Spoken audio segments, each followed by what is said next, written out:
डोकबर महाक्षेत्रे कृष्णासागर संगमे सुधाकृष्ण सुसेव्याय श्रीनिवासाय मंगलम अखिलांडकोटि ब्रह्मांड नायकुडे ఆత్రత్రపరాయనటువంటి కలియుగ ప్రత్యక్ష దైవం శ్రీ వెంకటేశ్వర స్వామి వారు ఈ డోకిపుర మహాక్షేత్రంలో వేయించేసి భక్తులు అందరూ కూడా మనస్సంకల్పాన్ని నెరవేరుస్తూ ఉన్నారు.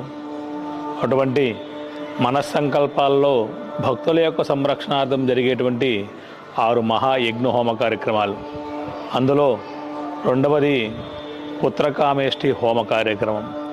ఇది ప్రతి సంవత్సరము కూడా ఏప్రిల్ మాసంలో మన ఆలయంలో 2వ ఆదివారం ఈ హోమ కార్యక్రమం జరుపుతూ ఉంటారు. ఈ పుత్రకామేష్టి హోమం సంతానం లేని వారి కొరకు చేసుకునేటువంటి హోమ కార్యక్రమం. మనం ప్రతి సంవత్సరం కూడా ఈ పుత్రకామేష్టి యాగం ఈ ఏప్రిల్ మాసంలో జరుపుకుంటూ ఉన్నాం.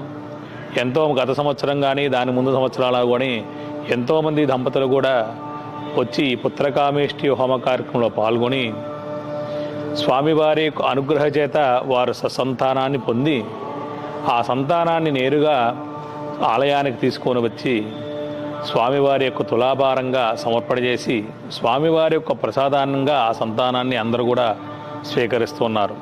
అటువంటి పుత్రకామేష్టి యాగం ఈ నెల మనకి ఏప్రిల్ 12వ తారీఖున మన ఆలయంలో నిర్వహిస్తున్నాం.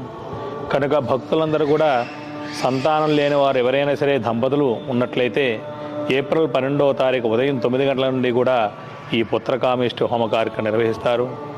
కనుక భక్తులందరూ కూడా ఆలయానికి ఈ డోకుపుర మహాక్షేత్రంలో జరిగేటువంటి ఈ పుత్రకామేష్టి యాగ కార్యక్రమంలో పాల్గొని సంతానం లేని వారందరికీ కూడా సంతాన ప్రదాదిగా శ్రీ వెంకటేశ్వర స్వామి వారు గరుడ వాహనారూఢై స్వామివారు ఆ రోజు ఆ యజ్ఞ రక్షకుడుగా గరుడ వాహనారూఢై ఉండి దంపతులందరికీ కూడా ఆ గరుడ ప్రసాదాన్ని హోమ ప్రసాదాన్ని ఇవ్వడం జరుగుతుంది.